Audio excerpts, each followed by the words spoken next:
Nama saya Putri Fakhiatul Ilmi. Nama saya Anifa. Nama saya Dan saya sendiri Yakob Nur.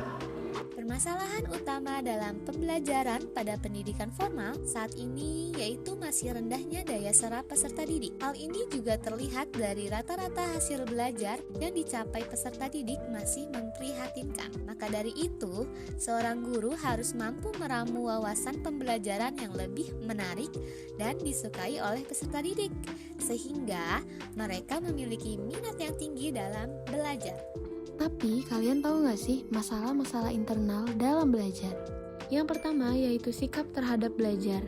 Sikap terhadap belajar juga nampak dari kesungguhan mengikuti pelajaran atau malah sebaliknya. Yang kedua yaitu motivasi belajar. Peserta didik yang memiliki motivasi belajar akan nampak melalui kesungguhan untuk terlibat dalam proses pembelajaran. Oleh karena itu, rendahnya motivasi merupakan masalah dalam belajar dan memberikan dampak bagi ketercapaian hasil yang diharapkan. Yang ketiga yaitu konsentrasi belajar.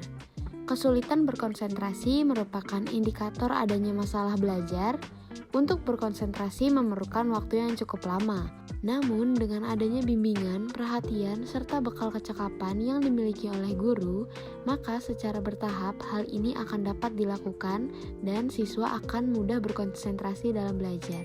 4. Mengolah bahan belajar. Kemampuan ini menjadi makin baik bila peserta didik berpeluang aktif belajar. 5. Rasa percaya diri. Rasa percaya diri muncul ketika seseorang akan melakukan sesuatu aktivitas tertentu dan mencapai suatu hasil yang diinginkan. Dengan memberikan penghargaan dan pujian, jauh lebih baik daripada pendidik dengan cara mencemooh dan mencela. 6. Kebiasaan belajar. Kebiasaan belajar yang kurang baik ini sering terjadi pada akhir semester, belajar tidak teratur, menyanyiakan kesempatan belajar, dan lain-lain. Hal ini dapat diperbaiki dengan pembinaan disiplin. Hayo, siapa yang kayak gini? Selanjutnya adalah masalah-masalah eksternal dalam belajar. Yang pertama, guru sebagai pembina peserta didik dalam belajar. Kehadiran guru ini masih menempati posisi penting meskipun di tengah kemajuannya teknologi. Yang kedua, prasarana dan sarana pembelajaran. Sarana dan prasarana ini menciptakan kondisi belajar yang aman dan nyaman bagi siswa. Yang ketiga, kebijakan penilaian. Keempat ada lingkungan sosial serta didik di sekolah. Sebagai makhluk sosial, tiap peserta didik tidak mungkin melepaskan dirinya dari interaksi dengan lingkungan. Kelas juga dapat berpengaruh pada semangat belajar agar terciptanya suasana akrab, gembira, dan damai. Dan yang terakhir ada kurikulum sekolah. Kurikulum disusun berdasarkan tuntutan perubahan. Sementara perubahan dan kemajuan adalah sesuatu yang harus terjadi, maka kurikulum juga harus mengalami perubahan.